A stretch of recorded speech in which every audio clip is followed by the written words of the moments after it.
എല്ലാവർക്കും നമസ്കാരം. PSC ഇൻഫ്ലുവൻസറിന്റെ പുതിയൊരു വീഡിയോ ക്ലാസ്സിലേക്ക് സ്വാഗതം. ഞാൻ അനുഷാർ കിട്ടുനാഗപ്പള്ളി. അപ്പോൾ നമ്മൾ ഇന്നത്തെ ക്ലാസ്സിൽ ചർച്ച ചെയ്യുന്നത് ഭൗതികശാസ്ത്രം എന്ന വിഷയവുമായി ബന്ധപ്പെട്ടുകൊണ്ടുള്ള പ്രീവിയസ് ഇയർ ക്വസ്റ്റ്യൻസ് ആണ്. അപ്പോൾ ക്ലാസ് ആദ്യാവസാനം വരെ എല്ലാവരും കാണുക. എല്ലാവർക്കും വിജയാശംസകൾ നേരുന്നു. നമുക്ക് നേരെ ക്ലാസ്സിലേക്ക് കിടക്കാം. നോക്കി, ഒന്നാമത്തെ ചോദ്യം, ആദ്യത്തെ ചോദ്യം ഇതാണ്. ലേറ്റസ്റ്റ് ആയിട്ട് LDC 2024 LDCയിൽ ചോദിച്ച ചോദ്യമാണ്. എന്താണ് കേവല പൂജ്യ ഊഷ്മാവ്? എന്താണ് കേവല പൂജ്യ ഊഷ്മാവ്? Option A 273 degree Celsius, option B 298 kelvin, option C -273 degree Celsius, option D 0 degree Celsius. നോക്കി, ഇതിനകത്തുള്ള ശരിയായിട്ടുള്ള ഉത്തരം എന്താണ് എന്ന് നമുക്ക് അതിനു മുമ്പ് എന്താണ് കേവല പൂജ്യ ഊഷ്മാവ് എന്ന് നോക്കാം. എന്താണ് കേവല പൂജ്യ ഊഷ്മാവ് എന്ന് പറയുന്നത്? താപത്തിന്റെ ഏറ്റവും താഴ്ന്ന അവസ്ഥ സൂചിപ്പിക്കുവാൻ വേണ്ടി ശാസ്ത്രീയമായി ഉപയോഗിക്കുന്ന അളവാണ് കേവല പൂജ്യ ഊഷ്മാവ് എന്ന് പറയുന്നത്. ക്ലിയർ ആയോ? താപത്തിന്റെ ഏറ്റവും താഴ്ന്ന അവസ്ഥ സൂചിപ്പിക്കുവാൻ വേണ്ടി ശാസ്ത്രീയമായി ഉപയോഗിക്കുന്ന അളവാണ് എന്ത്? കേവല പൂജ്യ ഊഷ്മാവ് അല്ലെങ്കിൽ അബ്സല്യൂട്ട് സീറോ. അബ്സല്യൂട്ട് സീറോ ഇത് 0 കെൽവിൻ ആണ്. കെൽവിനിൽ വരുമ്പോൾ 0 കെൽവിൻ ആണ് അബ്സല്യൂട്ട് സീറോ. -273.15 ഡിഗ്രി സെൽഷ്യസ് ആണ്. അല്ല എങ്കിൽ -459.67 ഡിഗ്രി ഫാരൻഹീറ്റ് ആണ്. അപ്പം ഈ മൂന്നെണ്ണവും അളവ് വരുന്നതാണ് എന്ത്? അബ്സല്യൂട്ട് സീറോ എന്ന് പറയുന്നത്, അല്ലെങ്കിൽ കേവല പൂജ്യ എന്ന് പറയുന്നത്. കേവല പൂജ്യ. അപ്പൊ എന്താണ് കേവല പൂജ്യ ഊഷ്മാവ് എന്ന് പറയുന്നത്? താപത്തിന്റെ ഏറ്റവും താഴ്ന്ന അവസ്ഥ സൂചിപ്പിക്കുവാൻ വേണ്ടി ശാസ്ത്രീയമായി ഉപയോഗിക്കുന്ന അളവ് കേവല പൂജ്യ ഊഷ്മാവ്. ഈ തന്നിരിക്കുന്നതിൽ ഏതാണ് കേവല പൂജ്യ ഊഷ്മാവ് എന്ന് നോക്കിയേ. 273 ഡിഗ്രി സെൽഷ്യസ് ശരിയാണോ? അല്ല. രണ്ടാമത്തെ 298 കെൽവിൻ ശരിയാണോ? 0 കെൽവിൻ ആണെങ്കിൽ നമുക്കത് ശരിയാണെന്ന് പറയാം. 298 കെൽവിൻ കേവല പൂജ്യ ഊഷ്മാവാണോ? അല്ല. -273 ഡിഗ്രി സെൽഷ്യസ് അതെന്താണ്? കേവല പൂജ്യ ഊഷ്മാവാണ് അല്ലെ. -273.15 ഡിഗ്രി സെൽഷ്യസ് എന്താണ്? കേവല പൂജ്യ ഊഷ്മാവ് അല്ലെങ്കിൽ അബ്സല്യൂട്ട് സീറോയ്ക്ക് ഉദാഹരണമാണ്. അപ്പൊ എന്താണ് കേവല പൂജ്യ ഊഷ്മാവ് എന്ന് മനസ്സിലായല്ലോ. ഈ മൂന്ന് അളവുകൾ ഒന്ന് ഓർത്തിരിക്കുക. ഒന്ന് 0 കെൽവിൻ, രണ്ടാമത്തത് -273.15 ഡിഗ്രി സെൽഷ്യസ്, മൂന്നാമത്തത് -459.67 ഡിഗ്രി ഫാരൻഹീറ്റ്. ഓക്കെ, അടുത്ത് നോക്കൂ. രണ്ടാമത്തെ ചോദ്യം, മഴവിൽ ഉണ്ടാകുന്നതിന് കാരണം എന്താ? മഴവിൽ ഉണ്ടാകുന്നതിനുള്ള കാരണം. ഇത് നിങ്ങൾക്ക് ആൻസർ ചെയ്യാൻ പറ്റിയിട്ടുണ്ടാവും. നിങ്ങൾക്ക് എല്ലാവർക്കും 1 മാർക്ക് ഉറപ്പാണ്. കാരണം നമ്മൾ ഈ ക്വസ്റ്റ്യൻ നമ്മുടെ PDF കൊടുത്തിട്ടുണ്ട്. അതേപോലെ തന്നെ ടെലഗ്രാം ചാനലിലെ പോളിലും നമ്മൾ ഈ ചോദ്യം ഉൾപ്പെടുത്തിയിട്ടുള്ളതാണ്. ഓപ്ഷൻ എ പ്രകാശത്തിന്റെ വിസരണം, ഓപ്ഷൻ ബി ടിൻഡൽ പ്രഭാവം, ഓപ്ഷൻ സി പ്രകാശ പ്രകീർണനം, ഓപ്ഷൻ ഡി പ്രകാശ പ്രതിപതനം. എന്താണ് മഴവിൽ ഉണ്ടാകുന്നതിന് കാരണം? എന്താണ്? ഓപ്ഷൻ സി പ്രകാശ പ്രകീർണനമാണ് അല്ലെ. പ്രകാശ പ്രകീർണനം. പ്രകാശ പ്രകീർണനം മാത്രമേ ഉള്ളൂ മഴവിൽ ഉണ്ടാകുന്നതിനുള്ള പ്രതിഭാസം? അല്ല. അപവർത്തനവും പൂർണ്ണാന്തരിക പ്രതിഫലനവും എന്തിനുദാഹരണമാണ്? അല്ലെങ്കിൽ എന്താണ് മഴവിൽ ഉണ്ടാകുന്ന മറ്റു പ്രതിഭാസങ്ങൾക്ക് ഉദാഹരണമാണ്? അപവർത്തനം, പൂർണ്ണാന്തരിക പ്രതിഫലനം, പ്രകാശ പ്രകീർണനം. അപ്പൊ ഈ 3 വേർഡ്സും നിങ്ങൾക്ക് അറിയാം. എനിക്കറിയാമെന്ന് നിങ്ങൾക്ക് അറിയാമെന്ന്. എന്നാലും ഒന്ന് ഓർത്തിരിക്കുക. ഏതൊക്കെയാണ്? അപവർത്തനം, പൂർണ്ണാന്തരിക പ്രതിഫലനം, പ്രകാശ പ്രകീർണനം. നമ്മുടെ PDF ടെലഗ്രാം ചാനൽ PSC ഇൻഫ്ലുവൻസറിന്റെ ടെലഗ്രാം ചാനലിൽ നമ്മൾ പോൾ ഇട്ടിട്ടുണ്ട്. ഒരു 100ൽ പരം പോളുകൾ നമ്മൾ അതിനകത്ത് ഉൾപ്പെടുത്തിയിട്ടുണ്ട്. അതിനകത്ത് നമ്മൾ ഈ ചോദ്യം ഉൾപ്പെടുത്തിയിട്ടുള്ളതാണ്. ഓക്കെ, അപ്പൊ എന്താണ് പ്രകാശ പ്രകീർണനം എന്ന് പറയുന്നത്? പ്രകാശം അതിന്റെ ഘടകവർണ്ണങ്ങളായി മാറുന്ന പ്രതിഭാസമാണ് പ്രകാശ പ്രകീർണനം. മറക്കരുത്, പ്രകാശം അതിന്റെ ഘടകവർണ്ണങ്ങളായി മാറുന്ന പ്രതിഭാസം എന്താണ്? പ്രകാശ പ്രകീർണനമാണ്. അങ്ങനെയെങ്കിൽ പ്രകാശ പ്രകീർണനം നടക്കാനുണ്ടാകുന്ന സാധ്യത അല്ലെങ്കിൽ അതിനുള്ള കാരണം, അത് നടക്കാനുള്ള കാരണം എന്താണ്? എന്തായിരിക്കും?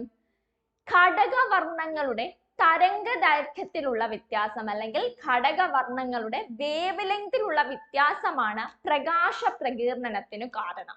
അപ്പൊ 3 കാര്യം പറഞ്ഞോളൂ. ഒന്ന്, മഴവിൽ ഉണ്ടാകുന്നതിനുള്ള പ്രതിഭാസങ്ങൾ ഏതൊക്കെയാണ്? ഒന്ന് പ്രകാശ പ്രകീർണനം, 2 അപവർത്തനം, മൂന്നാമത്തത് പൂർണ്ണാന്തരിക പ്രതിഫലനം. ഓക്കെ, ഇത് നമ്മൾ വീഡിയോ ക്ലാസ് ആയിട്ട് വരും. ഇതിന്റെ എല്ലാം കൂടി ഒരു വിശദീകരിച്ചുകൊണ്ട് നമ്മളൊരു പാർട്ട് ഉൾപ്പെടുത്തിയിട്ടുണ്ട്. അപ്പൊ ഇത് മൂന്നും ക്ലിയർ ആയല്ലോ. ഇനി എന്താണ് പ്രകാശ പ്രകീർണനം എന്ന് പറയുന്നത്? പ്രകാശം അതിന്റെ ഘടകവർണ്ണങ്ങളായി മാറുന്ന പ്രതിഭാസമാണ് പ്രകാശ പ്രകീർണനം. പ്രകീർണനത്തിന്റെ കാരണം എന്താണെന്ന് ചോദിച്ചാൽ ഘടകവർണ്ണങ്ങളുടെ വേവ് ലെങ്തിലുള്ള വ്യത്യാസം അല്ലെങ്കിൽ തരംഗദൈർഘ്യത്തിലുള്ള വ്യത്യാസമാണ്. ഓക്കെ, ക്ലിയർ ആയി? അങ്ങനെയെങ്കിൽ നമുക്ക് അടുത്ത ചോദ്യത്തിലേക്ക് പോകാം. അടുത്ത ചോദ്യം ഇതാണ്: താഴെ പറയുന്നവയിൽ തെറ്റായ പ്രസ്താവന ഏത്? ഓപ്ഷൻ എ, ദ്രവ്യത്തിന്റെ ആദ്യ അവസ്ഥ ഖരാവസ്ഥയാണ്. ഓപ്ഷൻ ബി, ഉയർന്ന താപനിലയിൽ അയോണീകരിക്കപ്പെട്ട പദാർത്ഥത്തിന്റെ അവസ്ഥയാണ് പ്ലാസ്മ. ഓപ്ഷൻ സി, പ്രപഞ്ചത്തിൽ ദ്രവ്യം ഏറ്റവും കൂടുതൽ കാണപ്പെടുന്ന അവസ്ഥ വാതക അവസ്ഥയാണ്. ഓപ്ഷൻ ഡി, 2003 ആദ്യമായി ഫെർമിയോണിക് കണ്ടൻസേറ്റ് നിർമ്മിച്ചത് ഡെബോറ എസ്റ്റിൻ ആണ്. ഇതിനകത്ത് ഏതാണ് തെറ്റായിട്ടുള്ള പ്രസ്താവന? തെറ്റായ പ്രസ്താവനയാണ് ചോദിച്ചിരിക്കുന്നത്. ഏതാണ് തെറ്റായ പ്രസ്താവന? ഓപ്ഷൻ സി ആണ് തെറ്റായിട്ടുള്ള പ്രസ്താവന. പ്രപഞ്ചത്തിൽ ദ്രവ്യം ഏറ്റവും കൂടുതൽ കാണപ്പെടുന്ന അവസ്ഥ വാതകാവസ്ഥയല്ല. അപ്പം എന്താണ് ദ്രവ്യം എന്ന് പറയുന്നത്? എന്താണ് ദ്രവ്യം? ഞാൻ ഈ പേന എടുത്തു. ഈ പേനയ്ക്ക് സ്പേസ് വേണം. ഇത് സ്ഥിതി ചെയ്യാൻ എന്ത് വേണം? സ്ഥലം ആവശ്യമാണ്, അല്ലെ? ഈ പേനയ്ക്ക് സ്ഥിതി ചെയ്യാൻ സ്ഥലം ആവശ്യമാണ്. അതുപോലെ തന്നെ ഈ പേനയ്ക്ക് എന്തുണ്ട്? മാസ് അല്ലെങ്കിൽ പിണ്ഡമുണ്ട്, അല്ലെ? അപ്പൊ ഇതെന്താ? ഒരു മാറ്റർ ആണ്, അല്ലെങ്കിൽ ഒരു പദാർത്ഥമാണ്, അല്ലെങ്കിൽ ഒരു ദ്രവ്യമാണ് എന്ന് നമുക്ക് പറയാം. അപ്പം ദ്രവ്യം എന്ന് പറയുന്നത് സ്ഥിതി ചെയ്യാൻ സ്ഥലം ആവശ്യമുള്ളതും പിണ്ഡമുള്ളതും അല്ലെങ്കിൽ മാസ് ഉള്ളതുമായ ഏതൊരു വസ്തുവിനെയും ദ്രവ്യം അല്ലെങ്കിൽ പദാർത്ഥം എന്ന് നമുക്ക് പറയാൻ സാധിക്കും. സ്ഥിതി ചെയ്യാൻ സ്ഥലം ആവശ്യമുള്ളതും പിണ്ഡമുള്ളതുമായ ഏതൊരു വസ്തുവിനെയും നമുക്ക് എന്ത് പറയാം? ദ്രവ്യം അല്ലെങ്കിൽ പദാർത്ഥം അല്ലെങ്കിൽ മാറ്റർ എന്ന് നമുക്ക് പറയാൻ സാധിക്കും.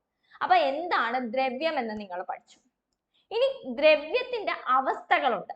ദ്രവ്യത്തിന്റെ അവസ്ഥകള് നമുക്കിനി അങ്ങോട്ട് വരുന്ന ഇതിൽ പറയാം.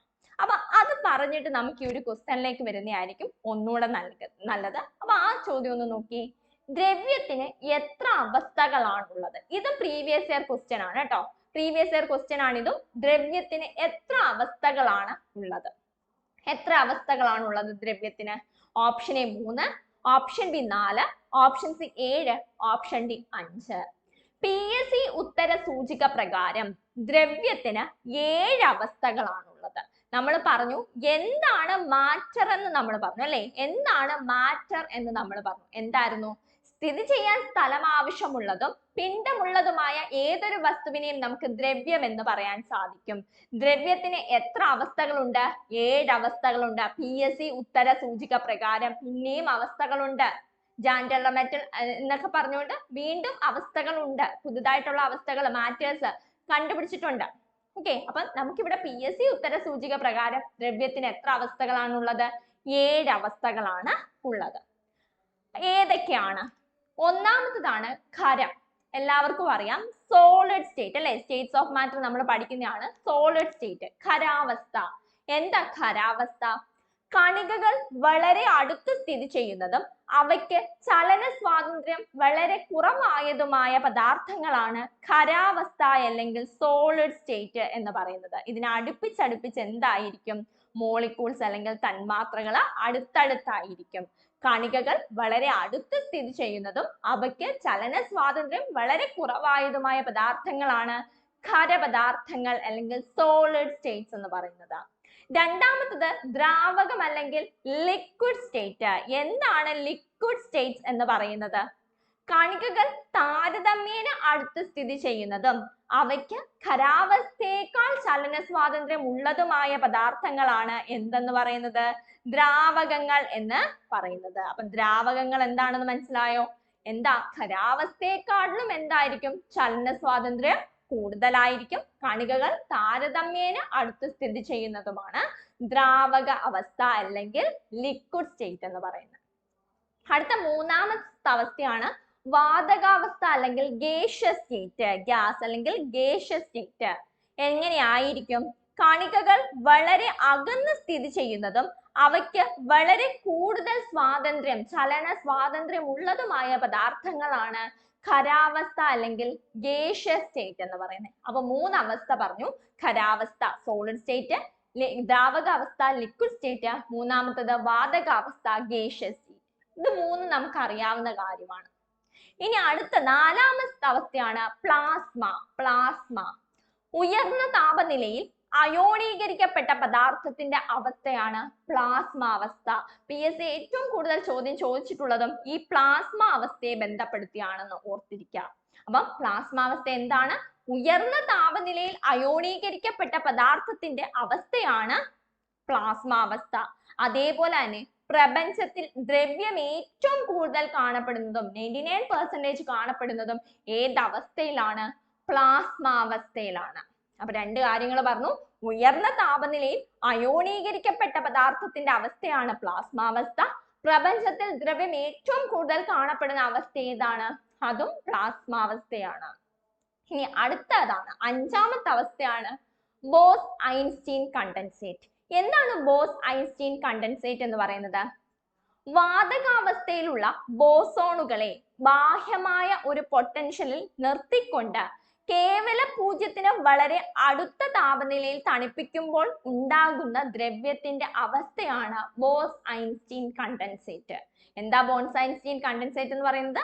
വാതകാവസ്ഥയിലുള്ള ബോസോണുകളെ ബാഹ്യമായ ഒരു പൊട്ടൻഷ്യലിൽ നിർത്തിക്കൊണ്ട് കേവല പൂജ്യം എന്താണെന്ന് നമ്മൾ പറഞ്ഞായിരുന്നു. താപത്തിന്റെ ഏറ്റവും താഴ്ന്ന ഊഷ്മാവാണ് അല്ലെ. അപ്പം ബാഹ്യമായ ഒരു പൊട്ടൻഷ്യലിൽ നിർത്തിക്കൊണ്ട് കേവല പൂജ്യത്തിന് വളരെ അടുത്ത താപനിലയിൽ തണുപ്പിക്കുമ്പോൾ ഉണ്ടാകുന്ന ദ്രവ്യത്തിന്റെ അവസ്ഥയാണ് ബോസ്-ഐൻസ്റ്റീൻ കണ്ടൻസേറ്റ് എന്ന് പറയുന്നത്. Bose-Einstein condensate. ഈ ബോസ്-ഐൻസ്റ്റീൻ കണ്ടൻസേറ്റിന്റെ കൂടെ തന്നെ നമ്മൾ പഠിക്കേണ്ടതാണ് ഫെർമിയോണിക് കണ്ടൻസേറ്റ്. എന്താണ് ഫെർമിയോണിക് കണ്ടൻസേറ്റ് എന്ന് പറയുന്നത്? താഴ്ന്ന താപനിലയിലുള്ള ദ്രവ്യത്തിന്റെ അവസ്ഥയാണ് ഫെർമിയോണിക് കണ്ടൻസേറ്റ്. താഴ്ന്ന താപനിലയിലുള്ള ദ്രവ്യത്തിന്റെ അവസ്ഥ എന്താണ്? ഫെർമിയോണിക് കണ്ടൻസേറ്റ് ആണ്. അടുത്ത 7ാമത്തെ അവസ്ഥയാണ് ക്വാർക്ക് ഗ്ലൂവോൺ അവസ്ഥ അല്ലെങ്കിൽ ക്വാർക്ക് ഗ്ലൂവോൺ പ്ലാസ്മ. എന്താണ് ക്വാർക്ക് ഗ്ലൂവോൺ പ്ലാസ്മ എന്ന് പറയുന്നത്? വളരെ ഉയർന്ന താപനിലയിലുള്ള ദ്രവ്യത്തിന്റെ അവസ്ഥ. അപ്പം വളരെ താഴ്ന്ന താപനിലയിലുള്ള ദ്രവ്യത്തിന്റെ അവസ്ഥ ഏതാണ്? ഫെർമിയോണിക് കണ്ടൻസേറ്റ് ആണ്. അങ്ങനെയെങ്കിൽ വളരെ ഉയർന്ന താപനിലയിലുള്ള ദ്രവ്യത്തിന്റെ അവസ്ഥ ഏതാണ്? ക്വാർക്ക് ഗ്ലൂവോൺ പ്ലാസ്മയാണ്. ഗ്ലൂവോൺ ഗ്ലൂ നമ്മൾ ഒട്ടിച്ചു കഴിഞ്ഞാൽ പിന്നെ അടർത്താൻ ഭയങ്കര പാടാണ് അല്ലെ. അങ്ങനെ ഓർത്തിയാൽ മതി. അപ്പൊ ശക്തിയാണ്. അപ്പം വളരെ ഉയർന്ന ഊഷ്മാവിൽ അല്ലെങ്കിൽ താപനിലയിലുള്ള ദ്രവ്യത്തിന്റെ അവസ്ഥ ഏതാണ്? അത് ക്വാർക്ക് ഗ്ലൂവോൺ പ്ലാസ്മയാണ്. ഇനി നമ്മളിവിടെ ഫെർമിയോണിക് കണ്ടൻസേറ്റ് പറഞ്ഞു. എന്തായിരുന്നു ഫെർമിയോണിക് കണ്ടൻസേറ്റ് എന്ന് പറഞ്ഞത്? താഴ്ന്ന താപനിലയിലുള്ള ദ്രവ്യത്തിന്റെ അവസ്ഥയാണ് ഫെർമിയോണിക് കണ്ടൻസേറ്റ് എന്ന് പറയുന്നത്. ബോസ്-ഐൻസ്റ്റീൻ കണ്ടൻസേറ്റിന്റെ കൂടെ അതിനുമായിട്ട് സാദൃശ്യമായിട്ട് 2003 ആദ്യമായി ഫെർമിയോണിക് കണ്ടൻസേറ്റ് നിർമ്മിക്കുന്നത്. 2003 ബോസ്-ഐൻസ്റ്റീൻ കണ്ടൻസേറ്റിനോട് സാദൃശ്യമുള്ള ഒരു ദ്രവ്യ പദാർത്ഥം ആണ് ഫെർമിയോണിക് കണ്ടൻസേറ്റ് ആയിട്ട് കണ്ടെത്തുന്നത്. ഇതാരാണ് കണ്ടെത്തിയത് എന്ന് ചോദിച്ചാൽ ആരാണ്? ഡെബോറ എസ് ജിൻ ആണ്. ഡെബോറ എസ് ജിൻ ആണ് ഇത് കണ്ടെത്തിയത് എന്ന് ഓർത്തിരിക്കുക. ആരാണ്? ഡെബോറ എസ് ജിൻ. ഓക്കെ ആണല്ലോ. അപ്പൊ എന്താ പറഞ്ഞ? ഡെബോറ എസ് ജിൻ 2003 ബോസ്-ഐൻസ്റ്റീൻ കണ്ടൻസേറ്റിനോട് സാദൃശ്യമുള്ള ഫെർമിയോണിക് കണ്ടൻസേറ്റ് നിർമ്മിച്ചു. ആരാണ്? ഡെബോറ എസ് ജിൻ ആണ്. ഏത് വർഷമാണ്? 2003. ക്ലിയർ ആയോ? ഫെർമിയോണിക് കണ്ടൻസേറ്റിനെ പറ്റി നമ്മൾ ഇവിടെ പഠിച്ചു. അപ്പൊ 7 അവസ്ഥകൾ പറഞ്ഞു. ഏതൊക്കെയാ? ഖരം, ദ്രാവകം, വാതകം, പ്ലാസ്മ. 4 പഠിച്ചേ. ഖരം, ദ്രാവകം, വാതകം, പ്ലാസ്മ. അടുത്തതാണ് Bose-Einstein condensate, fermionic condensate, quark gluon plasma. Bose-Einstein condensate, fermionic condensate, quark gluon plasma. Clear ആയല്ലോ? ഇത്രയും കാര്യങ്ങൾ ക്ലിയർ ആണെങ്കിൽ നമുക്ക് ആദ്യത്തെ ചോദ്യത്തിലേക്ക് വരാം. ആദ്യം നമ്മൾ പറഞ്ഞ ഒരു ചോദ്യം ഉണ്ടായിരുന്നു. താഴെ പറയുന്നവയിൽ തെറ്റായ പ്രസ്താവന ഏത്? ദ്രവ്യത്തിന്റെ ആദ്യ അവസ്ഥ ഖരാവസ്ഥയാണ്. ശരിയോ തെറ്റോ? ശരിയായിട്ടുള്ള പ്രസ്താവനയാണ് അല്ലെ. നമ്മൾ ആദ്യത്തെ അവസ്ഥ പഠിച്ചു. ഏതാണ്? സോളിഡ് സ്റ്റേറ്റ് ആണ് അല്ലെങ്കിൽ ഖരാവസ്ഥയാണ്. രണ്ടാമത്തൊക്കെ ഉയർന്ന താപനിലയിൽ അയോണീകരിക്കപ്പെട്ട പദാർത്ഥത്തിന്റെ അവസ്ഥയാണ് പ്ലാസ്മ. അത് ശരിയാണോ? അതും ശരിയായിട്ടുള്ള പ്രസ്താവനയാണ് അല്ലെ. ഉയർന്ന താപനിലയിൽ അയോണീകരിക്കപ്പെട്ട പദാർത്ഥത്തിന്റെ അവസ്ഥയെ പറയുന്ന പേരെന്താണ്? പ്ലാസ്മ എന്നാണ്. ഇനി മൂന്നാമത്തെ നോക്കി, പ്രപഞ്ചത്തിൽ ദ്രവ്യം ഏറ്റവും കൂടുതൽ കാണപ്പെടുന്ന അവസ്ഥ വാതകാവസ്ഥയാണ്. ശരിയാണോ? അല്ല, ഇത് തെറ്റായിട്ടുള്ള പ്രസ്താവനയാണ് അല്ലെ. നമ്മൾ പഠിച്ചു ഏത് അവസ്ഥയിലാണ് കാണപ്പെടുന്നത്? പ്ലാസ്മാവസ്ഥയിലാണ്. പ്രപഞ്ചത്തിൽ ദ്രവ്യം ഏറ്റവും കൂടുതൽ കാണപ്പെടുന്ന അവസ്ഥ പ്ലാസ്മാവസ്ഥയാണ്. ഇനി ഓപ്ഷൻ ഡി നോക്കി, 2003 ആദ്യമായി ഫെർമിയോണിക് കണ്ടൻസേറ്റ് നിർമ്മിച്ചത് ഡെബോറ എസ് ജിൻ ആണ്. ശരിയോ തെറ്റോ? ശരിയായിട്ടുള്ള പ്രസ്താവനയാണ്. നമ്മളിപ്പം പറഞ്ഞു അല്ലേ, 2003 ആദ്യമായി ഫെർമിയോണിക് കണ്ടൻസേറ്റ് നിർമ്മിച്ചത് ഡെബോറ എസ് ജിൻ ആണ്. ഡെബോറ എസ് ജിൻ. ക്ലിയർ ആയോ? ഇത്രയും കാര്യങ്ങൾ ക്ലിയർ ആയല്ലോ. അങ്ങനെയെങ്കിൽ നമുക്ക് അടുത്തതിലേക്ക് പോകാം. എത്ര അവസ്ഥകൾ പറഞ്ഞു? 7 അവസ്ഥകൾ നമ്മൾ പറഞ്ഞു. അടുത്ത ചോദ്യം ഇതാണ്, വൈദ്യുത ചാർജുള്ള കണങ്ങളായി ദ്രവ്യം സ്ഥിതി ചെയ്യുന്ന അവസ്ഥ. വൈദ്യുത ചാർജുള്ള കണങ്ങളായിട്ട് ദ്രവ്യം സ്ഥിതി ചെയ്യുന്ന അവസ്ഥ ഏത്? ഓപ്ഷൻ എ ഖരം, ഓപ്ഷൻ ബി ദ്രാവകം, ഓപ്ഷൻ സി വാതകം, ഓപ്ഷൻ ഡി പ്ലാസ്മ. ഒരു ക്ലൂ തരാം, നിങ്ങൾക്ക് എല്ലാം അറിയാം. ഏറ്റവും കൂടുതൽ പ്രപഞ്ചത്തിൽ ഏറ്റവും കൂടുതൽ കാണപ്പെടുന്ന ദ്രവ്യത്തിന്റെ അവസ്ഥ ഇതാണ്. ഏതാ? നമ്മളിപ്പം പഠിച്ചതേ ഉള്ളൂ. ഏതാ? ശരിയാണ്. ഏതവസ്ഥയാണ്? പ്ലാസ്മാവസ്ഥയാണ്. അപ്പൊ വൈദ്യുത ചാർജുള്ള കണങ്ങളായി ദ്രവ്യം സ്ഥിതി ചെയ്യുന്ന അവസ്ഥ ഏതാണ്? പ്ലാസ്മാവസ്ഥയാണ്. ഓപ്ഷൻ ഡി പ്ലാസ്മാവസ്ഥയാണ്. പ്രപഞ്ചത്തിൽ ദ്രവ്യം ഏറ്റവും കൂടുതൽ കാണപ്പെടുന്ന അവസ്ഥ പ്ലാസ്മാവസ്ഥ. വൈദ്യുത ചാർജുള്ള കണങ്ങളായി ദ്രവ്യം സ്ഥിതി ചെയ്യുന്ന അവസ്ഥ പ്ലാസ്മാവസ്ഥ. മിന്നലിൽ ദ്രവ്യം കാണപ്പെടുന്ന അവസ്ഥ, മിന്നലിൽ ദ്രവ്യം കാണപ്പെടുന്ന അവസ്ഥ പ്ലാസ്മാവസ്ഥ. സൂര്യന്റെയും നക്ഷത്രങ്ങളുടെയും തിളക്കത്തിന് കാരണം ഏതാണ്? പ്ലാസ്മാവസ്ഥയാണ്. സൂര്യന്റെയും നക്ഷത്രങ്ങളുടെയും തിളക്കത്തിന് കാരണം പ്ലാസ്മാവസ്ഥയാണ്. ഫ്ലൂറസെന്റ് ബൾബിലും നിയോൺ സെൽ ബൾബിലും അല്ലെങ്കിൽ ഫ്ലൂറസെന്റ് ട്യൂബിലും നിയോൺ ബൾബിലും കാണപ്പെടുന്ന ദ്രവ്യരൂപം ഏതാണ്? നിയോൺ ബൾബിലും കാണപ്പെടുന്ന ദ്രവ്യരൂപം ഏതാണ്? അത് പ്ലാസ്മയാണ്. അതേപോലെ തന്നെ അടുത്തതായിട്ട് വരുന്നതാണ് വളരെ ഉയർന്ന ഊഷ്മാവിൽ കാണപ്പെടുന്ന ദ്രവ്യരൂപം അല്ലെങ്കിൽ ദ്രവ്യം എത്തിച്ചേരുന്ന അവസ്ഥ. വളരെ ഉയർന്ന ഊഷ്മാവിൽ ദ്രവ്യം എത്തിച്ചേരുന്ന അവസ്ഥ ഏതാണ്? പ്ലാസ്മാവസ്ഥയാണ്. സ്വതന്ത്രമായി ചാർജ് ചെയ്ത കണങ്ങളുടെ കൂട്ടം കാണപ്പെടുന്നത് പ്ലാസ്മാവസ്ഥയിലാണ്. മോളിക്യൂൾസ് ഏറ്റവും കൂടുതൽ ക്രമരഹിതമായി കാണപ്പെടുന്ന അവസ്ഥ. മോളിക്യൂൾസ് ഏറ്റവും കൂടുതൽ, നമ്മൾ പറഞ്ഞു വാതകത്തിൽ അങ്ങും ഇങ്ങും ഒക്കെ മോളിക്യൂൾസ് ഇരിക്കുന്നതായിട്ട് നമ്മൾ കണ്ടു. എന്നാലും ഏറ്റവും കൂടുതൽ ക്രമരഹിതമായിട്ട് കാണപ്പെടുന്ന അവസ്ഥ ഏതാണ്? അതും ഏതാ? പ്ലാസ്മാവസ്ഥയാണ്. ക്ലിയർ ആയോ? അപ്പൊ നമ്മൾ പ്ലാസ്മാവസ്ഥയെ പറ്റി എല്ലാം പഠിച്ചു. എന്തൊക്കെയാ പറഞ്ഞേ? പ്രപഞ്ചത്തിൽ ദ്രവ്യം ഏറ്റവും കൂടുതൽ കാണപ്പെടുന്ന അവസ്ഥ, വൈദ്യുത ചാർജുള്ള കണങ്ങളായി ദ്രവ്യം സ്ഥിതി ചെയ്യുന്ന അവസ്ഥ, ഫ്ലൂറസെന്റ് ട്യൂബിലും നിയോൺ സെൽ ബൾബിലും കാണപ്പെടുന്ന ദ്രവ്യരൂപം പ്ലാസ്മയാണ്, മിന്നലിൽ ദ്രവ്യം കാണപ്പെടുന്ന അവസ്ഥ പ്ലാസ്മയാണ്, സൂര്യന്റെയും നക്ഷത്രങ്ങളുടെയും തിളക്കത്തിന് കാരണം ഇമ്പോർട്ടന്റ് ആണ്. സൂര്യന്റെയും നക്ഷത്രങ്ങളുടെയും തിളക്കത്തിന് കാരണമായിട്ടുള്ള ദ്രവ്യരൂപം പ്ലാസ്മയാണ്. മോളിക്യൂൾസ് ഏറ്റവും കൂടുതൽ ക്രമരഹിതമായി കാണപ്പെടുന്ന അവസ്ഥ ഏതാണ്? അതും പ്ലാസ്മാവസ്ഥയാണ്. അതേപോലെ തന്നെ ഏറ്റവും ചാർജുള്ള കണങ്ങളുടെ കൂട്ടം ആയി കാണപ്പെടുന്നതും പ്ലാസ്മാവസ്ഥയിലാണ്. ക്ലിയർ ആയോ ഇത്രയും കാര്യങ്ങൾ? പ്ലാസ്മയെ പറ്റി പഠിച്ചല്ലോ. പ്ലാസ്മയെ പറ്റി നമ്മൾ പഠിച്ചു അല്ലെ. വൈദ്യുത ചാർജുള്ള കണങ്ങളായി ദ്രവ്യം സ്ഥിതി ചെയ്യുന്ന അവസ്ഥ പ്ലാസ്മാവസ്ഥയാണെന്ന് പഠിച്ചു. അങ്ങനെയെങ്കിൽ അടുത്ത ചോദ്യം, ദ്രവ്യത്തിന്റെ 5ാമത്തെ അവസ്ഥ ഏതാ? Option A plasma, option B വാതകം, option C fermionic condensate, option D Bose Einstein condensate. ഇപ്പൊ നിങ്ങൾക്ക് എളുപ്പമായിട്ട് തോന്നും, പരീക്ഷാ ഹാളിൽ ഇരിക്കുമ്പോൾ എന്ത് ചെയ്യരുത്, അങ്ങോട്ടും ഇങ്ങോട്ടും അയ്യോ ഫെർമിയോണിക് കണ്ടൻസേറ്റ് ആണോ അതോ ബോസ് ഐൻസ്റ്റീൻ കണ്ടൻസേറ്റ് ആണോ എന്നൊന്നും തിരിഞ്ഞു പോകരുത്. അപ്പൊ പഠിച്ചുകൊണ്ട് പോവുക. ദ്രവ്യത്തിന്റെ 5ാമത്തെ അവസ്ഥ 7 അവസ്ഥകൾ പഠിച്ചു. ഖരം, ദ്രാവകം, വാതകം, പ്ലാസ്മ. 5ാമത്തെ ഏതായിരുന്നു നമ്മൾ പഠിച്ചേ? Boss Einstein condensate. അടുത്ത ഏതാണ്? Boss Einstein condensate. Boss Einstein condensate കഴിഞ്ഞിട്ട് വരുന്നതാണ് എന്ത്? Fermionic condensate. അത് കഴിഞ്ഞിട്ടാണ് ക്വാർക്ക്, ഗ്ലൂവോൺ, പ്ലാസ്മ വരുന്നത്. ഏറ്റവും മുകളിൽ ഓർക്കാൻ എളുപ്പത്തിൽ പറയാണ്, ഏറ്റവും മുകളിൽ വരുന്ന ഏതാ? ബോസ് ആണ് അല്ലെ. അപ്പൊ ബോസ് കഴിഞ്ഞിട്ട് വരുന്ന എന്താണ്? ഫെർമിയോണിക് ആണ്. ഫെർമിയോൺ കഴിഞ്ഞിട്ട് എന്താണ്? ഗ്ലൂവോൺ. Quark, gluon, plasma. ഓർക്കാൻ എളുപ്പമായല്ലോ. അപ്പം Bose Einstein, fermionic condensate, quark, gluon. ബാക്കിയെല്ലാം നിങ്ങൾക്ക് അറിയാം. ഖരം, ദ്രാവകം, വാതകം, പ്ലാസ്മ, ഇത്രയും അറിയാം. ബാക്കിയും പഠിച്ചല്ലോ. അപ്പൊ അഞ്ചാമത്തെ അവസ്ഥ ഏതാണ്? ബോസ് ഐൻസ്റ്റീൻ കണ്ടൻസേറ്റ് ആണ്. ബോസ് ഐൻസ്റ്റീൻ കണ്ടൻസേറ്റിനെ കുറിച്ച് പ്രവചിച്ച ശാസ്ത്രജ്ഞർ ആരാണെന്ന് ചോദിച്ചാൽ ആൽബർട്ട് ഐൻസ്റ്റീനും സത്യേന്ദ്രനാഥ ബോസുമാണ്. പഠിച്ചു വെച്ചോണേ ഈ രണ്ട് പേര്. ബോസ് ഐൻസ്റ്റീൻ കണ്ടൻസേറ്റിനെ കുറിച്ച് പ്രസ്താവിച്ച അല്ലെങ്കിൽ പ്രവചിച്ച ശാസ്ത്രജ്ഞൻ. ഒന്ന് ബോസ് ഐൻസ്റ്റീൻ, ആ പേര് തന്നെ ഉണ്ട്. ആരാണ്? ആൽബർട്ട് ഐൻസ്റ്റീൻ ആണ്.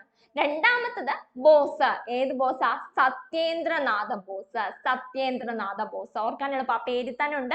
സത്യേന്ദ്രനാഥ ബോസും ആൽബർട്ട് ഐൻസ്റ്റീനുമാണ് ബോസ് ഐൻസ്റ്റീൻ കണ്ടൻസേറ്റിനെ കുറിച്ച് പ്രവചിച്ച ശാസ്ത്രജ്ഞർ എന്ന് പറയുന്നത്. ഇനി ഈ ബോസ് ഐൻസ്റ്റീൻ കണ്ടൻസേറ്റിന്റെ പഠനവുമായി ബന്ധപ്പെട്ടുകൊണ്ട് 2001 ഭൗതിക ശാസ്ത്രത്തിന് നോബൽ ജേതാക്കൾ ആരൊക്കെയാണെന്ന് ചോദിച്ചാൽ ഒന്നാമത്തത് ഓർത്തിരിക്കുക, എറിക് എന്താണ്? Eric A Cornell. കോർണൽ പഠിച്ചോളൂ. രണ്ടാമത്തെ വ്യക്തി ആരാണ്? Carl E Wieman. മൂന്നാമത്തത് ആരാണെന്ന് അറിയാമോ? വോൾഫ്ഗാങ് കെറ്റർലെയാണ് മൂന്നാമത്തെ വ്യക്തി. പഠിച്ചേ. ഒന്നാമത്തത് എറിക് എ കോർണൽ, രണ്ടാമത്തത് കോൾ ഇ വൈമാൻ, മൂന്നാമത്തത് വോൾഫ്ഗാങ് കെറ്റർലെ. മൂന്ന് പേരെ പഠിച്ചല്ലോ. അപ്പൊ 2001 ബോസ് ഐൻസ്റ്റീൻ കണ്ടൻസേറ്റിന്റെ പഠനവുമായി ബന്ധപ്പെട്ടുകൊണ്ട് 2001 നോബൽ ജേതാക്കൾ, ഭൗതിക ശാസ്ത്രത്തിനുള്ള നോബൽ ജേതാക്കൾ ആരൊക്കെയാണ്? Eric Cole Wolf. അങ്ങനെ ഓർത്തിരുന്നാൽ മതി. Eric Cole wolf. ഓക്കെ ആണേ. അങ്ങനെയെങ്കിൽ നമുക്ക് അടുത്ത ചോദ്യത്തിലേക്ക് പോകാം. അടുത്ത ചോദ്യം ഇതാണ്. താഴെ പറയുന്നവയിൽ തെറ്റായ പ്രസ്താവന ഏത്? ഓപ്ഷൻ എ, ബോസോൺ എന്ന പദം ആദ്യമായി പ്രയോഗിച്ചത് പോൾ ഡിറാക് ആണ്. ഓപ്ഷൻ ബി, ദൈവകണം എന്ന പദം ആദ്യമായി പ്രയോഗിച്ച ശാസ്ത്രജ്ഞൻ ലിയോൺ ലിഡർമാൻ ആണ്. ഓപ്ഷൻ സി, വൈദ്യുതിയുടെ പിതാവ് എന്നറിയപ്പെടുന്നത് മൈക്കിൾ ഫാരഡെ ആണ്. ഓപ്ഷൻ ഡി, പ്രിൻസിപ്പിയ മാത്തമാറ്റിക്ക എന്ന ഗ്രന്ഥം എഴുതിയത് ആൽബർട്ട് ഐൻസ്റ്റീൻ ആണ്. ഇതിനകത്ത് തെറ്റായ പ്രസ്താവനയാണ് ചോദിച്ചിരിക്കുന്നത്. ഒന്നാമത്തെ പ്രസ്താവന അവിടെ നിൽക്കട്ടെ, ബോസോണുമായി ബന്ധപ്പെട്ടുകൊണ്ടാണ്. നമുക്ക് അതിനെപ്പറ്റി പഠിച്ചിട്ട് ഇങ്ങോട്ട് വരാം. ഇതിനകത്ത് ശരിയായിട്ട് നമുക്ക് തോന്നുന്നത് ഏതാണ്? വൈദ്യുതിയുടെ പിതാവ് എന്നറിയപ്പെടുന്നത് മൈക്കിൾ ഫാരഡെ ആണ്. എല്ലാവർക്കും അറിയാവുന്നതാണ്. അത് ശരിയായിട്ടുള്ള പ്രസ്താവനയാണ്. വൈദ്യുതിയുടെ പിതാവ് എന്നറിയപ്പെടുന്നത് മൈക്കിൾ ഫാരഡെ എന്നതാണ്, അല്ലെ? മൈക്കിൾ ഫാരഡെ എന്ന് പറയുന്നത് എന്താണ്? ശരിയായിട്ടുള്ള പ്രസ്താവനയാണ്. ഓക്കെ. അങ്ങനെയെങ്കിൽ നമുക്ക് ബാക്കി പ്രസ്താവനകൾ ശരിയാണോ എന്ന് നോക്കണമല്ലോ. അതിന് നമുക്ക് എന്ത് വേണം? ബോസോണിനെ പറ്റി അറിയണം. ബോസോൺ എന്താണ്? ബോസോൺ എന്ന് പറയുന്നത് പദാർത്ഥങ്ങളുടെ ഊർജവാഹകർ എന്നറിയപ്പെടുന്നതാണ് ബോസോൺ. എന്താണ്? പദാർത്ഥങ്ങളുടെ ഊർജവാഹകർ. പ്രീവിയസ് ഇയർ ആയിട്ട് ക്വസ്റ്റ്യൻ ചോദിച്ചിട്ടുള്ളതാണ്. പ്രീവിയസ് ഇയർ ക്വസ്റ്റ്യനകത്ത് ഉൾപ്പെടുന്നതാണ് പദാർത്ഥങ്ങളുടെ ഊർജവാഹകർ എന്നറിയപ്പെടുന്നത്. എന്താണ്? ബോസോണുകൾ. ദൈവകണം എന്നറിയപ്പെടുന്നത് എന്താണ്? ഹിഗ്സ് ബോസോൺ ആണ്. Higgs boson.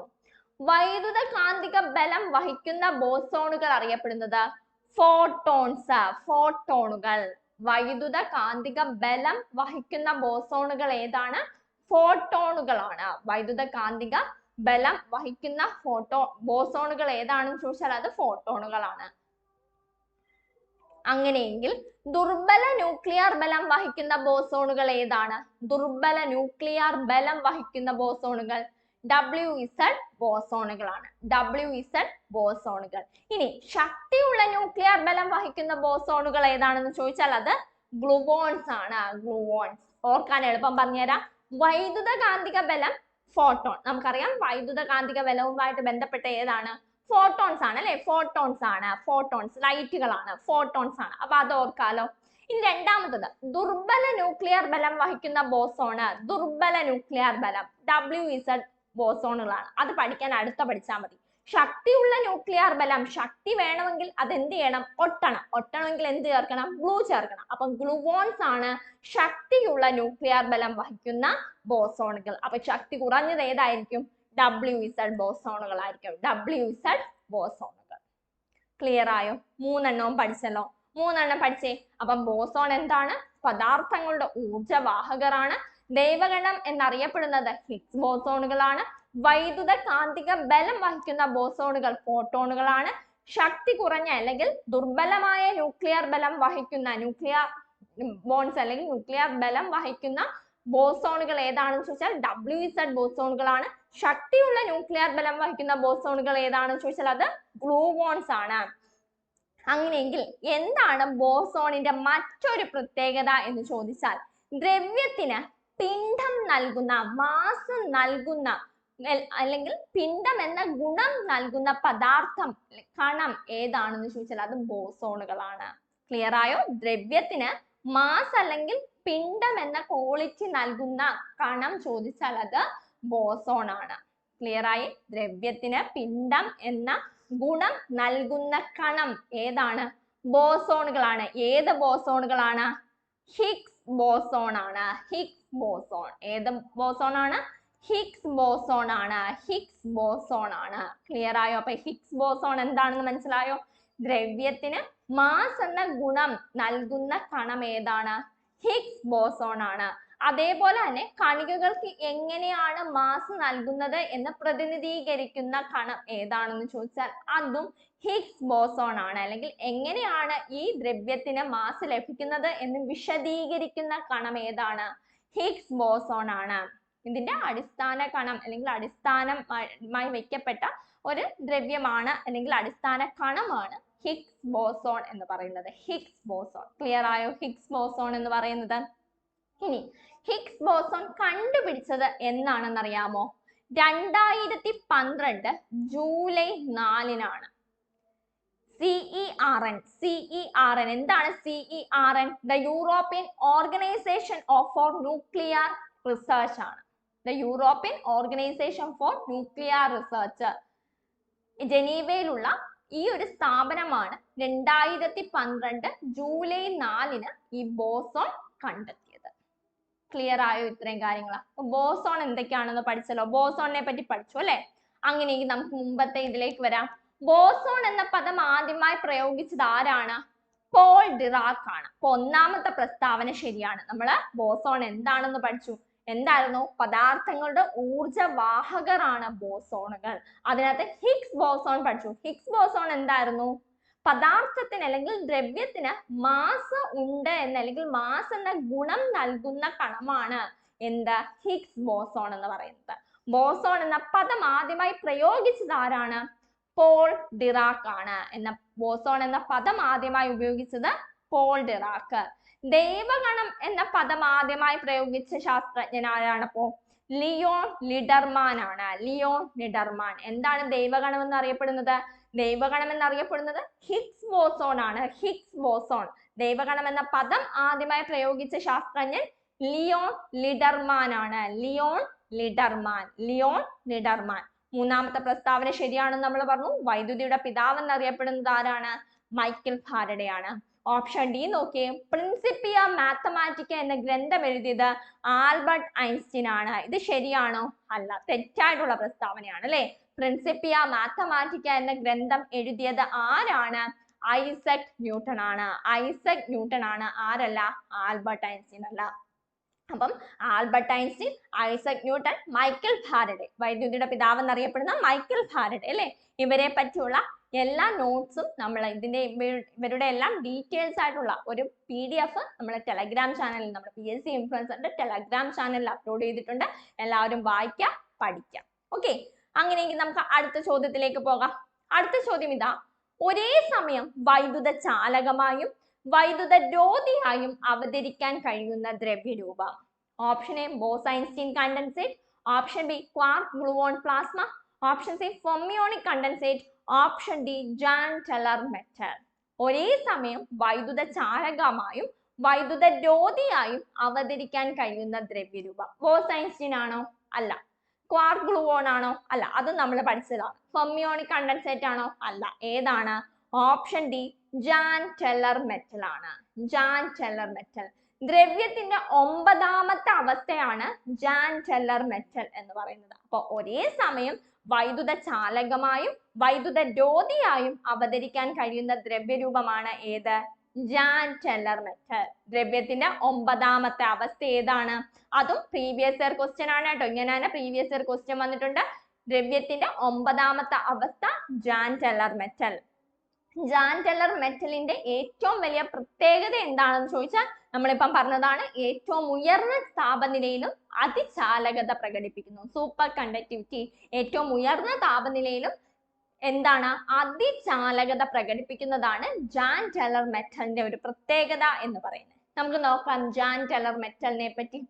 1937 ജാൻ ടെല്ലർ മെറ്റലിനെ കുറിച്ച് പ്രസ്താവിച്ച ശാസ്ത്രജ്ഞരാണ് ആർത്താർ ജാനും എഡ്വേർഡ് ടെല്ലറും. ആ പേരിനകത്താനുണ്ട് അല്ലെ, ജാൻ ടെല്ലർ, ആർത്താർ ജാനും എഡ്വേർഡ് ടെല്ലറും. ഏത് വർഷമാ? 1937. ഒരേ സമയം വൈദ്യുത ചാലകമായും വൈദ്യുത രോധിയായും അവതരിക്കാൻ കഴിയുന്ന ദ്രവ്യരൂപമാണ് ഏത്? ജാൻ ടെല്ലർ മെറ്റൽ എന്ന് പറയുന്നത്. അതുപോലെ തന്നെ ഇതിന്റെ മറ്റൊരു പ്രത്യേകതയാണ് ലോഹത്തിന്റെയും കാന്തത്തിന്റെയും മാഗ്നറ്റിന്റെയും മെറ്റൽസിന്റെയും സവിശേഷത പ്രകടിപ്പിക്കുന്നു. ജാൻ ടെല്ലർ മെറ്റല് ലോഹത്തിന്റെയും കാന്തത്തിന്റെയും സവിശേഷത പ്രകടമാക്കുന്നു. അപ്പൊ ഒരേ സമയം വൈദ്യുത ചാലകമായും വൈദ്യുത രോധിയുമായി പ്രകടിപ്പിക്കാൻ കഴിയുന്നതാണ് ജാൻ ടെല്ലർ മെറ്റൽ. അതേപോലെ തന്നെ ലോഹത്തിന്റെയും കാന്തത്തിന്റെയും സവിശേഷത പ്രകടിപ്പിക്കുന്നതാണ് ഏത്? ജാൻ ടെല്ലർ മെറ്റൽ എന്ന് പറയുന്നത്. മറ്റു പദാർത്ഥങ്ങളെ പോലെ അതിചാലകതയിൽ എത്താൻ വേണ്ടി കേവല 0-ന് അടുത്ത താപനിലയിൽ എത്തേണ്ട ആവശ്യമില്ലാത്ത ദ്രവ്യരൂപം ഏതാണ്? അതും ജാൻ ടെല്ലർ മെറ്റൽ ആണ്. പഠിച്ചേ, ജാൻ ടെല്ലർ മെറ്റലിനെ പറ്റിയുള്ളതെല്ലാം പഠിച്ചു. എന്തൊക്കെയാ പറഞ്ഞേ? ഒന്ന് നമ്മൾ പറഞ്ഞു, ഏതാ? ഇതിന്റെ ഒരു പ്രത്യേകതയാണ് പറഞ്ഞത്. ഒരേ സമയം വൈദ്യുത ചാലകമായും വൈദ്യുത രോധിയുമായി അവതരിപ്പിക്കാൻ കഴിയും. ലോഹത്തിന്റെയും കാന്തത്തിന്റെയും സവിശേഷത പ്രകടിപ്പിക്കുന്നു. ഇത് അതിചാലകത പ്രകടിപ്പിക്കുന്നു അല്ലെ. അതിചാലകത പ്രകടിപ്പിക്കാൻ കഴിവുള്ള ദ്രവ്യരൂപമാണ്, ഏറ്റവും ഉയർന്ന താപനിലയിലും അതിചാലകത പ്രകടിപ്പിക്കാൻ കഴിവുള്ള ഒരു ദ്രവ്യരൂപമാണ് ജാൻ ടെല്ലർ മെറ്റൽ എന്ന് പറയുന്നത്. ദ്രവ്യത്തിന്റെ 9ാമത്തെ അവസ്ഥയാണ്. 1937 ജാൻ ടെല്ലർ മെറ്റലിനെ കുറിച്ച് പ്രസ്താവിച്ച ശാസ്ത്രജ്ഞരാണ് ആർത്താർ ജാനും എഡ്വേർഡ് ടെല്ലറും. അതേപോലെ തന്നെ മറ്റു പദാർത്ഥങ്ങളെ പോലെ അതിചാലകതയിൽ എത്താൻ കേവല 0-ന് അടുത്ത താപനിലയിൽ എത്തേണ്ട ആവശ്യമില്ലാത്ത ദ്രവ്യരൂപം ഏതാണെന്ന് ചോദിച്ചാൽ അതേതാണ്? ജാൻ ടെല്ലർ മെറ്റൽ ആണ്. ഓക്കെ ആണല്ലോ. ജാൻ ടെല്ലർ മെറ്റൽ എല്ലാവരും പഠിച്ചല്ലോ. അപ്പൊ 9ാമത്തെ അവസ്ഥ ഏതാണ്? ജാൻ ടെല്ലർ മെറ്റൽ ആണ്. 5ാമത്തെ അവസ്ഥ ഏതാ? ബോസ്-ഐൻസ്റ്റീൻ കണ്ടൻസേറ്റ് ആണ്. ഏതൊക്കെയാ? ഖരം, ദ്രാവകം, വാതകം, Bose-Einstein condensate, fermionic condensate, quark gluon, plasma. ഇതിനകത്ത് നമ്മൾ എന്തൊക്കെ പഠിച്ചു? ഖരം, ദ്രാവകം, വാതകം, പ്ലാസ്മ. പ്ലാസ്മ മറക്കരുത്. Plasma, Bose-Einstein condensate, fermionic condensate, quark gluon, plasma. ഇത്രയും കാര്യങ്ങളാണ് പഠിച്ചത്. ഇപ്പൊ 9ാമത്തെ അവസ്ഥ നമ്മൾ പഠിച്ചു. ഏതാണ്? Jan Teller metal. ക്ലിയർ ആയല്ലോ? അങ്ങനെയെങ്കിൽ നമുക്ക് അടുത്ത ചോദ്യത്തിലേക്ക് പോകാം. അടുത്ത ചോദ്യം, ഏറ്റവും കൂടുതൽ ഊർജമുള്ള വെള്ളത്തിന്റെ അവസ്ഥ ഏത്? ഓപ്ഷൻ എ ജലം, ഓപ്ഷൻ ബി നീരാവി, option C ice, option D മൂന്നിലും തുല്യ ഊർജമാണ്. പ്രീവിയസ് ഇയർ ക്വസ്റ്റ്യൻ ആണ്. ഏറ്റവും കൂടുതൽ ഊർജമുള്ള വെള്ളത്തിന്റെ അവസ്ഥ, ഏറ്റവും കൂടുതൽ ഊർജം എപ്പോഴായിരിക്കും ഏറ്റവും കൂടുതൽ ഊർജം വരുന്നത്? നോക്കി, നമ്മള് സോളിഡ് എടുത്തു അല്ലെ. സോളിഡിന് എന്തായിരിക്കും? അടുപ്പിച്ചടുപ്പിച്ചായിരിക്കും കണികകളെല്ലാം അല്ലെ. അടുപ്പിച്ചടുപ്പിച്ചായിരിക്കും കണികകൾ. ലിക്വിഡ് എടുത്തു, ലിക്വിഡിന് മറ്റേതിനേക്കാളും കുറച്ചുകൂടെ അകന്നകന്നായിരിക്കും അല്ലെ. ഗേഷ്യസ് സ്റ്റേറ്റ് എടുക്കുകയാണ് അല്ലെങ്കിൽ വാതകാവസ്ഥ എടുക്കുകയാണെങ്കിൽ എങ്ങനെയായിരിക്കും? വാതകാവസ്ഥയിൽ എങ്ങനെയാണ്? വാതകാവസ്ഥ നമ്മൾ എടുക്കുമ്പോൾ വാതകാവസ്ഥയിൽ അങ്ങും ഇങ്ങും ഒക്കെ ആയിരിക്കും അല്ലെ മോളിക്യൂൾസ് വരുന്നത്. അപ്പൊ ഇതിനകത്ത് ഏറ്റവും കൂടുതൽ ചലന സ്വാതന്ത്ര്യമുള്ള അവസ്ഥ ഏതാണ്? ഗേഷ്യസ് സ്റ്റേറ്റ് ആണ് അല്ലെങ്കിൽ വാതകാവസ്ഥയിലാണ്. അപ്പൊ ഇവിടുള്ള കൂട്ടിമുട്ടലുകൾ എന്തായിരിക്കും? കൂട്ടിമുട്ടലുകളുടെ എണ്ണം വർദ്ധിക്കും അല്ലെ. ഇപ്പം ഇവിടെ ഈ ഒരു മോളിക്യൂൾ എടുക്കുകയാണെങ്കിൽ ഇത് പരസ്പരം അപ്പുറത്തും ഇപ്പുറത്തുള്ള മോളിക്യൂളുമായിട്ട് മാത്രമേ കൂട്ടിമുട്ടത്തുള്ളൂ. ഇവിടെ ആയാലും കൂട്ടിമുട്ടലുകളുടെ എണ്ണം എന്തായിരിക്കും? കുറവായിരിക്കും. പക്ഷെ ഗേഷ്യസ് സ്റ്റേറ്റ് എടുക്കുകയാണെങ്കിൽ ഇവയുടെ എല്ലാം കൂട്ടിമുട്ടലുകൾ എന്തായിരിക്കും? വളരെ കൂടുതലായിരിക്കും. അപ്പൊ കൂട്ടിമുട്ടലുകളുടെ എണ്ണം വർദ്ധിക്കുന്നതിനനുസരിച്ച് ഇതിന്റെ ഗതികോർജം അല്ലെങ്കിൽ കൈനറ്റിക് എനർജി എന്ത് ചെയ്യും? കൂടും. ക്ലിയർ ആയോ? ചലന സ്വാതന്ത്ര്യം ഖരാവസ്ഥയും ദ്രാവകാവസ്ഥയും അപേക്ഷിച്ച് നോക്കുകയാണെങ്കിൽ വാതകാവസ്ഥയ്ക്ക് ചലന സ്വാതന്ത്ര്യം വളരെ കൂടുതലാണ്. ചലന സ്വാതന്ത്ര്യം കൂടുന്നതനുസരിച്ച് എന്തും കൂടും? കൂട്ടിമുട്ടലുകളുടെ എണ്ണവും കൂടും. കൂട്ടിമുട്ടലുകളുടെ എണ്ണം എന്തത്തിന് കാരണമാകും? ഗതികോർജം കൈവരുന്നതിന് കാരണമാകും. അപ്പം ഇതിനകത്ത് ഏതായിരിക്കും ഏറ്റവും കൂടുതൽ ഊർജമുള്ള വെള്ളത്തിന്റെ അവസ്ഥ? ഓപ്ഷൻ ബി നീരാവിയാണ്. ഓപ്ഷൻ ബി നീരാവിയാണ് അല്ലെ? എന്തുകൊണ്ടാണ് നീരാവി ആയെന്ന് മനസ്സിലായോ? അപ്പം ഏറ്റവും കൂടുതൽ ഊർജമുള്ള വെള്ളത്തിന്റെ അവസ്ഥ ഏതാണെന്ന് ചോദിച്ചാൽ ഏതവസ്ഥയാണ്? നീരാവിയാണ് എന്ന് ഓർത്തിരിക്കുക. ഓക്കെ, അടുത്ത ചോദ്യം. ദ്രവ്യവും ഊർജവും ഒരേ അസ്തിത്വത്തിൽ രണ്ട് ഭിന്ന രൂപങ്ങൾ മാത്രമാണെന്ന് സമർത്ഥിച്ച ശാസ്ത്രജ്ഞൻ. ദ്രവ്യവും ഊർജവും ഒരേ അസ്തിത്വത്തിൽ രണ്ട് ഭിന്ന രൂപങ്ങളാണ് മാത്രമാണ് എന്ന് സമർത്ഥിച്ച ശാസ്ത്രജ്ഞൻ. Option A newton, option B Einstein, option C Faraday, option D Rutherford.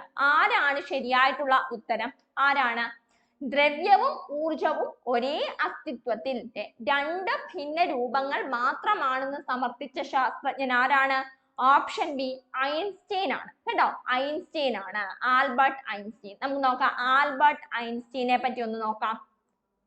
Photo electric പ്രഭാവത്തിന് തൃപ്തികരമായ വിശദീകരണം നൽകിയ ശാസ്ത്രജ്ഞനാണ് ആര്?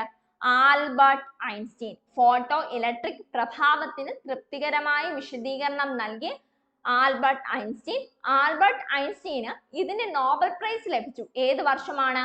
1921. 1921 ഫോട്ടോ ഇലക്ട്രിക് പ്രഭാവത്തിന് തൃപ്തികരമായ വിശദീകരണം നൽകിയതിന് നോബൽ സമ്മാന ജേതാവായ വ്യക്തിയാണ് ആൽബർട്ട് ഐൻസ്റ്റീൻ. അപ്പൊ ഒന്നാമത്തെ പ്രസ്താവന പഠിച്ചു. 2, E=mc² എന്ന സമവാക്യത്തിന്റെ ഉപജ്ഞാതാവ്. എനർജി അല്ലെ?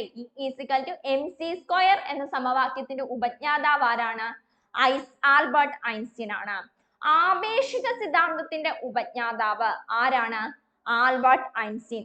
1905 സ്പെഷ്യൽ തിയറി ഓഫ് റിലേറ്റിവിറ്റിയും 1915 ജനറൽ തിയറി ഓഫ് റിലേറ്റിവിറ്റിയും ആവിഷ്കരിച്ച ശാസ്ത്രജ്ഞൻ ആൽബർട്ട് ഐൻസ്റ്റീൻ. 4 കാര്യങ്ങളെ പറഞ്ഞോളൂ. ഈ 4 കാര്യങ്ങൾ അങ്ങ് പഠിച്ചു വെക്കുക. 1, ഫോട്ടോ ഇലക്ട്രിക് പ്രഭാവത്തിന് തൃപ്തികരമായ വിശദീകരണം നൽകിയ ശാസ്ത്രജ്ഞൻ. അതിന് അദ്ദേഹത്തിന് നോബൽ സമ്മാനം ലഭിച്ചത് 1921. E=mc² എന്ന സമവാക്യം കണ്ടെത്തി. ആപേക്ഷിക സിദ്ധാന്തത്തിന്റെ ഉപജ്ഞാതാവ്. 1905 സ്പെഷ്യൽ തിയറി ഓഫ് റിലേറ്റിവിറ്റി ആവിഷ്കരിച്ചു. 1915 ജനറൽ തിയറി ഓഫ് റിലേറ്റിവിറ്റി ആവിഷ്കരിച്ചു. 1905 special theory of relativity, 1915 general theory of relativity. ആരാണ്? Albert Einstein. അതിന്റെ കൂടെ തന്നെ പഠിക്കാം, ദ്രവ്യവും ഊർജവും ഒരേ അസ്തിത്വത്തിന്റെ രണ്ട് ഭിന്ന രൂപങ്ങൾ മാത്രമാണെന്ന് സമർത്ഥിച്ച ശാസ്ത്രജ്ഞനാണ് ആൽബർട്ട് ഐൻസ്റ്റീൻ. ആൽബർട്ട് ഐൻസ്റ്റീൻ പഠിച്ചല്ലോ. പഠിച്ച ആൽബർട്ട് ഐൻസ്റ്റീൻ. അങ്ങനെയെങ്കിൽ അടുത്തത് ഐസക് ന്യൂട്ടൺ. നമുക്ക് ഐസക് ന്യൂട്ടനെ പറ്റി നോക്കാം.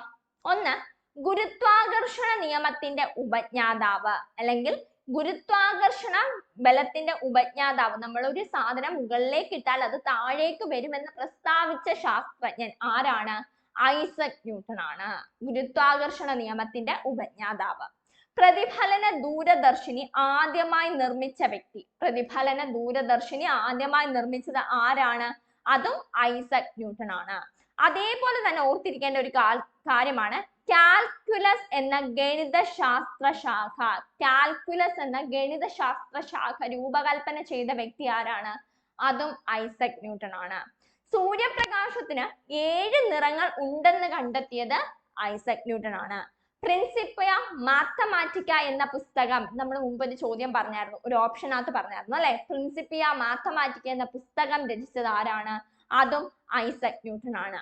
അതിന്റെ കൂടെ ആലോചിക്കുക, ഘടകവർണ്ണങ്ങൾ കൂടിച്ചേർന്ന് സമന്വിത പ്രകാശം ഉണ്ടാകുമെന്ന് പ്രസ്താവിച്ച വ്യക്തി ആരാണ്? അതും ഐസക് ന്യൂട്ടൺ ആണ്. ഘടകവർണ്ണങ്ങൾ കൂടിച്ചേർന്നാൽ സമന്വിത വർണ്ണം അല്ലെങ്കിൽ സമന്വിത പ്രകാശം ഉണ്ടാകുമെന്ന് പ്രസ്താവിച്ച അല്ലെങ്കിൽ കണ്ടെത്തിയ വ്യക്തി ഐസക് ന്യൂട്ടൺ ആണ് എന്ന് ഓർത്തിരിക്കുക. ക്ലിയർ ആയോ? അപ്പൊ എന്തൊക്കെ ഐസക് ന്യൂട്ടനെ പറ്റി പറഞ്ഞത്? ഗുരുത്വാകർഷണ നിയമത്തിന്റെ ഉപജ്ഞാതാവ്, പ്രതിഫലന ദൂരദർശിനി ആദ്യമായി നിർമ്മിച്ചു, സൂര്യപ്രകാശത്തിന് 7 നിറങ്ങളുണ്ടെന്ന് കണ്ടെത്തി, ഘടകവർണ്ണങ്ങൾ കൂടിച്ചേർന്നാൽ സമന്വിത പ്രകാശം ലഭിക്കുമെന്ന് കണ്ടെത്തിയ വ്യക്തി, പ്രിൻസിപ്പിയ മാത്തമാറ്റിക്ക എന്ന പുസ്തകം രചിച്ച വ്യക്തി, കാൽക്കുലസ് എന്ന ഗണിതശാസ്ത്ര ശാഖ രൂപകൽപ്പന ചെയ്ത വ്യക്തി. ആര്? Isaac Newton. ആൽബർട്ട് ഐൻസ്റ്റീൻ പറഞ്ഞു, ഐസക് ന്യൂട്ടൻ പറഞ്ഞു. അടുത്തത് പറയുന്നതാണ് മൈക്കൽ ഫാരഡെ. വൈദ്യുതിയുടെ പിതാവ് എന്നറിയപ്പെടുന്നത് മൈക്കൽ ഫാരഡെ. കാന്തിക മണ്ഡലത്തിൽ ഒരു കമ്പി വെച്ച അതിലൂടെ വൈദ്യുതി പ്രവഹിച്ചാൽ കമ്പി ചലിക്കുമെന്ന് തെളിയിച്ച വ്യക്തി ആരാണ്? മൈക്കൽ ഫാരഡെ ആണ്. കാന്തിക മണ്ഡലത്തില് ഒരു കമ്പി വെച്ചു, അതിലൂടെ ഒരു മാഗ്നറ്റിക് ഫീൽഡിൽ ഒരു കമ്പി വെച്ചാൽ അതിലൂടെ ഇലക്ട്രിസിറ്റി പാസ് ചെയ്ത് അല്ലെങ്കിൽ ഇലക്ട്രിസിറ്റി പാസ് ചെയ്യുകയാണ് എങ്കിൽ ആ കമ്പി എന്ത് ചെയ്യും? ഡീവിയേറ്റ് ചെയ്യും, ചലിക്കുമെന്ന് തെളിയിച്ച ശാസ്ത്രജ്ഞൻ മൈക്കൽ ഫാരഡെ ആണ്. വൈദ്യുതിയുടെ പിതാവ് എന്നറിയപ്പെടുന്ന ആരാണ്? മൈക്കൽ ഫാരഡെ ആണ്. 1821 അദ്ദേഹത്തിന്റെ ആദ്യത്തെ കണ്ടുപിടുത്തം അദ്ദേഹം നടത്തിയത്. അതേപോലെ തന്നെ 1831 നടത്തിയ പരീക്ഷണ പരമ്പരകളിലൂടെ കാന്തശക്തി ഉപയോഗിച്ചുകൊണ്ട് വൈദ്യുതി ഉൽപ്പാദിപ്പിക്കാമെന്ന് തെളിയിച്ച ശാസ്ത്രജ്ഞനാണ് ആര്? മൈക്കൽ ഫാരഡെ എന്ന് ഓർത്തിരിക്കുക. 1831 തുടർച്ചയായിട്ടുള്ള പരീക്ഷണങ്ങളിലൂടെയാണ് അദ്ദേഹം അത് കണ്ടെത്തിയത്. അപ്പൊ മൈക്കൽ ഫാരഡെ പറഞ്ഞല്ലോ, എന്തൊക്കെയാ പറഞ്ഞേ? കാന്തിക മണ്ഡലത്തിൽ ഒരു കമ്പി വെച്ച് അതിലൂടെ വൈദ്യുതി പ്രവഹിച്ചാൽ കമ്പി ചലിക്കുമെന്ന് തെളിയിച്ചു. വൈദ്യുതിയുടെ പിതാവ് എന്നറിയപ്പെടുന്നു. 1821 ആദ്യത്തെ കണ്ടുപിടുത്തം അദ്ദേഹം നടത്തി. 1821 അദ്ദേഹം ആദ്യത്തെ കണ്ടുപിടുത്തം നടത്തിയത് എന്ന് ഓർത്തിരിക്കുക. അടുത്ത ഐസക് ന്യൂട്ടൻ പറഞ്ഞു. ഐസക് ന്യൂട്ടൻ എന്തൊക്കെയായിരുന്നു പറഞ്ഞേ? ഗുരുത്വാകർഷണ നിയമത്തിന്റെ പിതാവ്. വൈദ്യുതിയുടെ പിതാവ് മൈക്കൽ ഫാരഡെ, ഗുരുത്വാകർഷണ നിയമത്തിന്റെ ഉപജ്ഞാതാവ് ഐസക് ന്യൂട്ടൻ. അല്ലെ, നമ്മൾ പഠിച്ചിട്ടുണ്ട് ന്യൂട്ടൻ മുകളിലേക്ക് ഒരു സാധനം ഇട്ടാൽ താഴേക്ക് അത് വീഴും എന്ന്, ഗ്രാവിറ്റേഷണൽ ഫോഴ്സ് ഉണ്ട് എന്ന് കണ്ടെത്തിയത്, അല്ലെങ്കിൽ അത് താഴേക്ക് വീഴുമെന്ന് പറഞ്ഞ വ്യക്തിയാണ് ഐസക് ന്യൂട്ടൻ. സൂര്യപ്രകാശത്തിന് 7 നിറങ്ങൾ ഉണ്ടെന്ന് കണ്ടെത്തി, പ്രിൻസിപ്പിയ മാത്തമാറ്റിക്ക എന്ന പുസ്തകം രചിച്ചു, കാൽക്കുലസ് എന്ന ഗണിതശാസ്ത്ര ശാഖ രൂപകൽപ്പന ചെയ്തു. അതിന്റെ കൂടെ ഒന്നുകൂടെ ഓർത്തിരിക്കുക, ഘടകവർണ്ണങ്ങൾ കൂടിച്ചേർന്ന് സമന്വിത പ്രകാശം ലഭിക്കുമെന്ന് തെളിയിച്ച ശാസ്ത്രജ്ഞനാണ് ഐസക് ന്യൂട്ടൻ. പിന്നെ ആൽബർട്ട് ഐൻസ്റ്റീൻ പറഞ്ഞു, ഫോട്ടോ ഇലക്ട്രിക് പ്രഭാവത്തിന് തൃപ്തികരമായ വിശദീകരണം നൽകി. ആ ഒരു സംഭവത്തിന് അദ്ദേഹത്തിന് 1921 ഭൗതികശാസ്ത്ര നോബലിന് അർഹനായി. E=mc² അദ്ദേഹത്തിന്റെ സമവാക്യമാണ്. ആപേക്ഷിക സിദ്ധാന്തത്തിന്റെ ഉപജ്ഞാതാവ്. 1905 സ്പെഷ്യൽ തിയറി ഓഫ് റിലേറ്റിവിറ്റി കണ്ടെത്തി. 1905 special theory of relativity. 1915 general theory of relativity അദ്ദേഹം ആവിഷ്കരിച്ചു. ക്ലിയർ ആയല്ലോ? അങ്ങനെയെങ്കിൽ ഒരു ചോദ്യം കൂടി കറണ്ട് അഫയേഴ്സിൽ വരുന്നതാണ്. 2023 ഫാരഡെ മെഡൽ ലഭിച്ച ഇന്ത്യൻ അമേരിക്കൻ ശാസ്ത്രജ്ഞൻ ആര്? 2023 ഫാരഡെ മെഡൽ ലഭിച്ച ഇന്ത്യൻ അമേരിക്കൻ ശാസ്ത്രജ്ഞൻ ആരാണ്? ആരോഗ്യസ്വാമി പോൾരാജ് ആണ്. ആരോഗ്യസ്വാമി പോൾരാജ്. മറക്കല്ലേ, 2023 ഫാരഡെ മെഡൽ ലഭിച്ച ഇന്ത്യൻ അമേരിക്കൻ ശാസ്ത്രജ്ഞൻ ആരോഗ്യസ്വാമി പോൾരാജ്. മിമോ വയർലെസിന്റെ കണ്ടുപിടുത്തത്തിനാണ് അദ്ദേഹത്തിന് ഈ ഒരു പുരസ്കാരം ഫാരഡെ മെഡൽ ലഭിച്ചത്. അതേപോലെ തന്നെ 100ാമത് ഫാരഡെ മെഡൽ ലഭിച്ച വ്യക്തി ആരാണെന്ന് ചോദിച്ചാൽ അതും ആരോഗ്യസ്വാമി പോൾരാജ് ആണ്. 100ാമത് ഫാരഡെ മെഡൽ. ഇടയ്ക്ക് PSC ഇങ്ങനെ ചോദിക്കാറുണ്ട്, 100ാമത്തെ 50ാമത്തെ എന്നൊക്കെ പറഞ്ഞുകൊണ്ട് വാർഷികമൊക്കെ പറയാറുണ്ട്. അപ്പം 100ാമത് ഫാരഡെ മെഡൽ ലഭിച്ച വ്യക്തി ആരാണ്? അത് ആരോഗ്യസ്വാമി പോൾരാജ് ആണ്. 2023 ഫാരഡെ മെഡൽ ലഭിച്ച ഇന്ത്യൻ അമേരിക്കൻ ശാസ്ത്രജ്ഞനാണ് ആര്? ആരോഗ്യസ്വാമി പോൾരാജ്. മിമോ വയർലെസിന്റെ കണ്ടുപിടുത്തത്തിനാണ് അദ്ദേഹത്തിന് ഈ ഒരു പുരസ്കാരം ലഭിച്ചത്. ക്ലിയർ ആയോ? ആരോഗ്യസ്വാമി പോൾരാജ്. മറന്നു പോവല്ലേ? ക്ലിയർ ആയല്ലോ? ഇനി നിങ്ങൾ ചെയ്യേണ്ട കാര്യം, നമ്മുടെ PSC ഇൻഫ്ലുവൻസറിന്റെ ടെലഗ്രാം ചാനലിൽ ഈ ക്ലാസ് കണ്ടിട്ട് ഇതിനനുസരിച്ചുള്ള പോൾ എക്സാംസ് നടക്കും. ഈ പോൾ എക്സാംസ് നിങ്ങളെല്ലാം അറ്റൻഡ് ചെയ്യുക. അതേപോലെ തന്നെ എല്ലാ ദിവസവും കൃത്യം 9 മണിക്ക് നമ്മുടെ ടെലഗ്രാം ചാനലിൽ പോൾ എക്സാം നടക്കാറുണ്ട്. അത് അറ്റൻഡ് ചെയ്യുക. നമുക്ക് നേരത്തെ നമ്മൾ ടോപ്പിക്ക് തരും, അത് പഠിക്കുക. എന്നിട്ട് 9 മണിക്ക് നമ്മൾ റിവിഷൻ നടത്തുകയാണ്. ആ റിവിഷനിൽ എല്ലാവരും പങ്കെടുക്കുക. പോൾ എക്സാം എല്ലാവരും ചെയ്യുക. നമുക്ക് ഓരോ മാർക്കും വിലപ്പെട്ടതാണ്. അപ്പൊ അതിനനുസരിച്ച് വേണം നമ്മൾ പഠിക്കാൻ. ഇഷ്ടം പോലെ PDF കണ്ടന്റ് നമ്മുടെ ടെലഗ്രാം ചാനലിൽ വരുന്നുണ്ട്. അത് വായിക്കുക, പഠിക്കുക. എല്ലാവർക്കും വിജയാശംസകൾ നേരുന്നു. Thank you.